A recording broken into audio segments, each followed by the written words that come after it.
Winning competitions is crucial in life. Make an effort to avoid losing to others.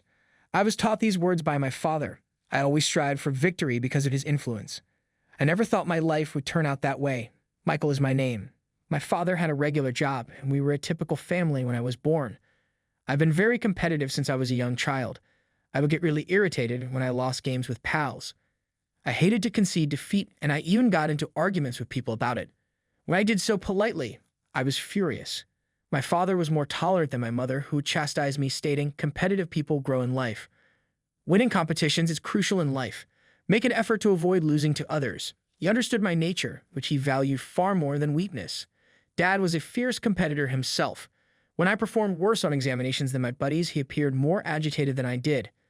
"Dad, you're competitive too, aren't you? Is it in our genes?" I once casually asked my mother while in elementary school. I meant it lightly, but her expression turned serious. "I should tell you, your father wasn't always like this. When we first got married." "Really?" I was surprised by this unexpected revelation. He was a high school graduate, which delayed his promotions compared to his university-educated peers. He fell behind in sales performance and was eventually excluded from the promotion track. He suffered a lot, being looked down upon by his promoted peers and younger superiors. That's why he became obsessed with winning. He doesn't want you to go through the same, and that's why he's sensitive about your grades. He really wants you to go to college. This situation was more serious than I had thought, and I felt somber. My father, who seemed like any other office worker, was carrying such a heavy burden. As a child, I wanted to succeed and make him happy. "Got it. I'll do my best for Dad, too." I made this resolve to my mom. Though I had no specific dream for the future, I was determined to achieve great success. I worked even harder on my studies. Being naturally diligent, I focused on the basics. As a result, my test scores were consistently high. Dad was always pleased with them. "Good job getting results." I remember him ruffling my hair in praise. In middle school, I pushed myself even harder. Many students went to tutoring, but I didn't want to be outdone by them. With hard work, I consistently stayed within the top 5 of my grade. In high school, my efforts paid off, and I was accepted into a prestigious national university. On the day of the university acceptance announcement, seeing Dad's joy when I told him of my success was incredible. "Michael, congratulations. My son is going to that university." That day, my father brought home a cake and celebratory gifts, repeatedly expressing his congratulations. I was not only happy about being accepted into my dream school, but also about fulfilling my father's dream of sending his son to college. After enrolling, I successfully earned my credits and secured a job at a major corporation.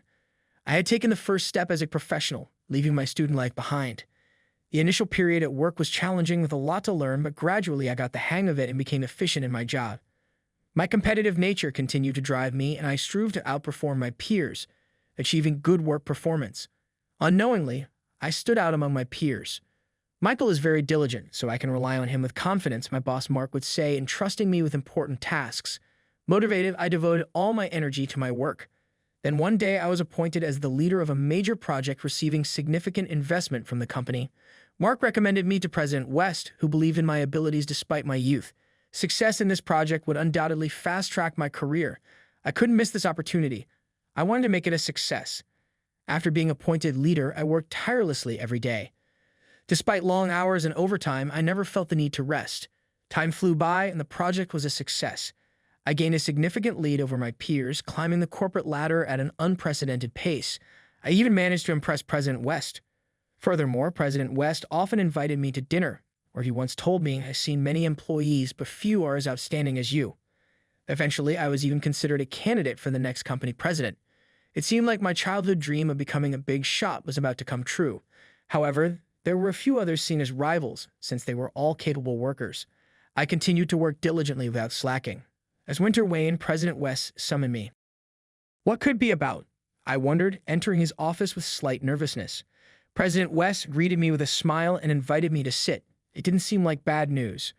Actually, I was thinking of arranging a meeting with my daughter. A meeting? I was taken aback by this unexpected proposal. "Yes, I have a daughter named Rachel around your age. It's about time she started thinking about marriage." President West showed me Rachel's photo. She was strikingly beautiful with bright eyes. Marrying her, me joining President West's family. This was a step closer to the presidency. Maybe I should consider this meeting, especially if it could lead to becoming president. I couldn't deny that my ambition influenced my decision. Of course, I intend to decide about marriage based on Rachel's personality, I thought to myself.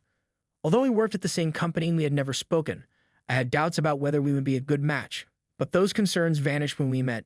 Rachel was down to earth and easy to talk to. Our conversation flowed naturally, and by the end of our meeting, we were quite comfortable with each other. Rachel seemed to have a good impression of me too. Things progressed smoothly from there, so we happily married. My new life with Rachel was blissful. Rachel, aiming to support my focus on work, scaled back her own career to manage our home. On weekends, we enjoyed shopping or fun outings together. We spent our time laughing and cherishing each other. My career was flourishing exceptionally well too, advancing rapidly through the ranks. I played a key role in pivotal company decisions. The work was challenging, yet rewarding. Being viewed as a likely next president, I became the envy of my colleagues. My parents were thrilled with my swift progress. It's great that you didn't have to endure what I did, and to think you'll become president. Dad even got a bit emotional. I felt content, believing I had done something worthwhile for my parents. Life seemed to be sailing smoothly. 2 years into our marriage, Rachel greeted me with an apologetic look upon my return from work one day. Actually, I've planned a trip with Emily this weekend, so I have to cancel our shopping plans. I'm sorry. Emily was Rachel's close friend since their college days. She had mentioned her difficulty in seeing Emily often due to our busy lives. Though saddened by her absence, I supported her need for a break as she was constantly busy with household tasks. Understood. Enjoy your time with her. Really, thank you. Rachel joyfully began preparing for her trip. The weekend after, bidding her farewell, I decided to stroll through a neighboring town. While searching for a place to grab a coffee, I entered a supermarket and was taken aback. Huh. I spotted a familiar face. It was Emily. Initially, I doubted myself, but as I approached, it was unmistakably her. Michael. What a coincidence to see you here. She approached to chat. Isn't Rachel with you on a trip? No. We had no such plans. Emily seemed genuinely unaware. Where could Rachel be, then? I tried calling and texting her but received no response. I had no choice but to wait for Rachel's return. Hi, I'm home, Rachel said upon her arrival. I confronted her. I saw Emily at the supermarket in the next town. Your story about the trip was false, wasn't it? Where were you really? Rachel appeared uneasy, then her expression turned cold. There was a coldness she had never shown me before.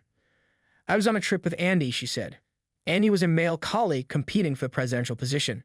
He's a decade older, known for his efficiency and uncompromising work attitude. President West highly regarded his work ethic. Why would he go on a trip with you? I asked. Are you admitting to an affair? I asked Rachel, incredulous. She remained distant. I have my side of the story. Let's discuss it tomorrow with my dad and Andy. She was firm, avoiding a proper conversation. The next day, President West and Andy arrived at our house to address the situation. In the tense atmosphere, President West posed the question, Rachel, why did you go out with Andy? Rachel's response was startling. Actually, Michael has been mistreating me regularly. Even a minor mistake in cooking would prompt him to call me worthless, uttering harsh words like he can't eat such food. Hey, what are you talking about? I've never done anything like that. I was completely shocked. I had never been so cruel to Rachel, yet her fabrications continued. Michael changed after our marriage. He even struck me. Tears started to stream down her face. Andy, supporting her statement, nodded. She's correct. I saw Rachel looking upset at work and offered a listening ear. She confided about her husband's verbal and physical abuse. Our trip was to discuss her troubles. Andy, you too? Are you implying you had an affair? Andy looked at me with a cold gaze and replied, she has a diary.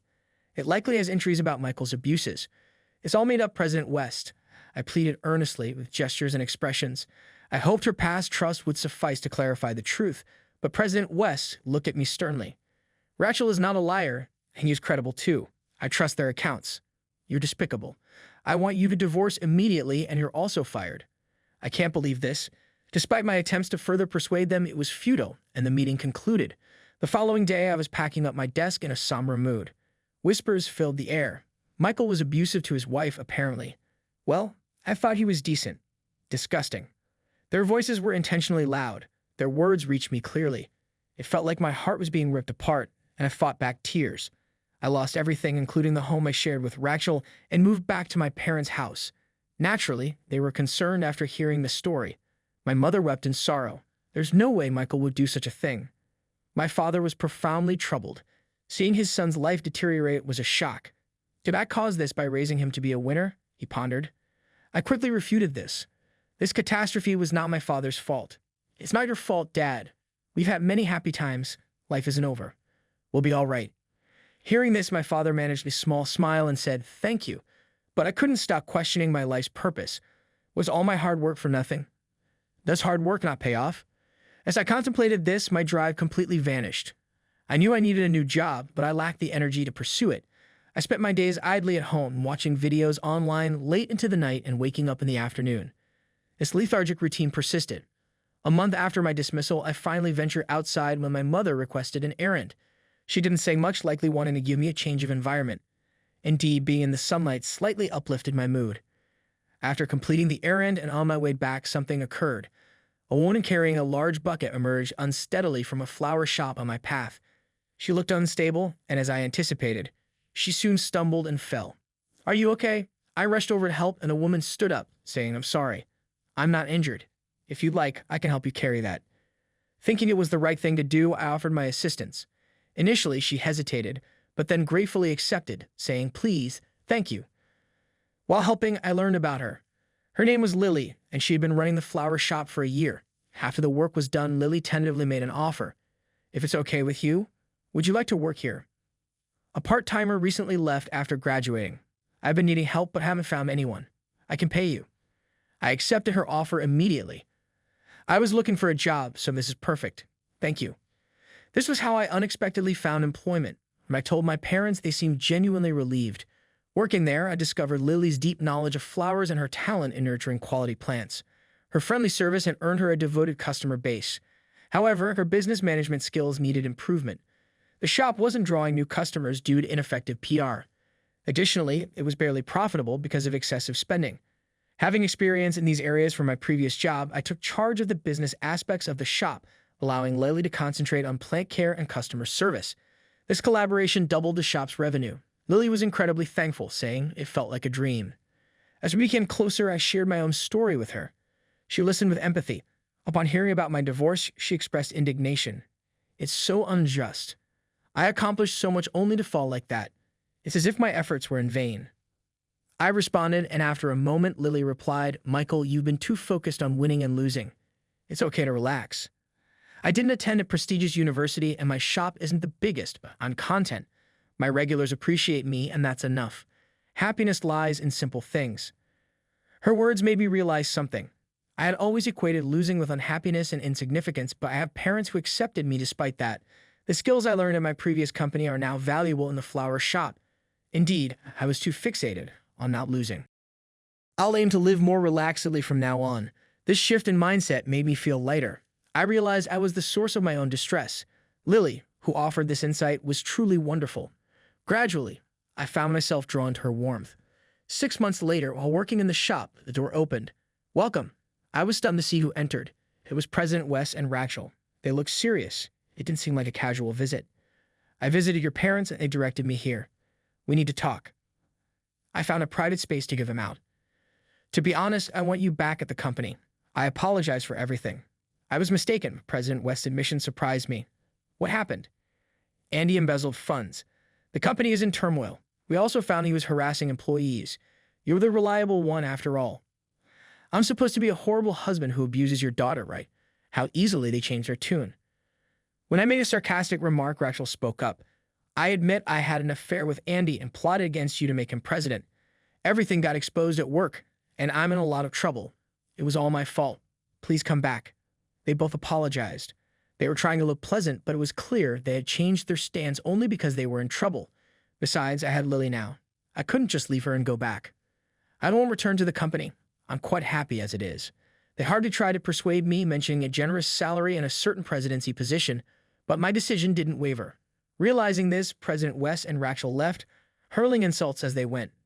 They never truly intended to apologize. I was utterly disgusted and glad I refused.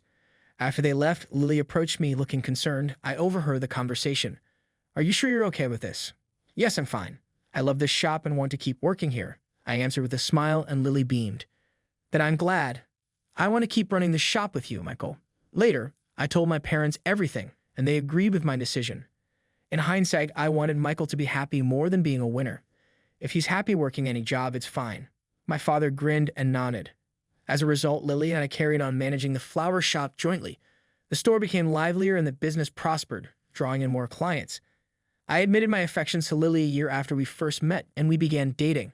We recently got married after I proposed. There are no hidden agendas and only true love in our home. She helped me discover the joy I had been ignoring, which made life more pleasurable. I want to value my family and the little pleasures of life going forward.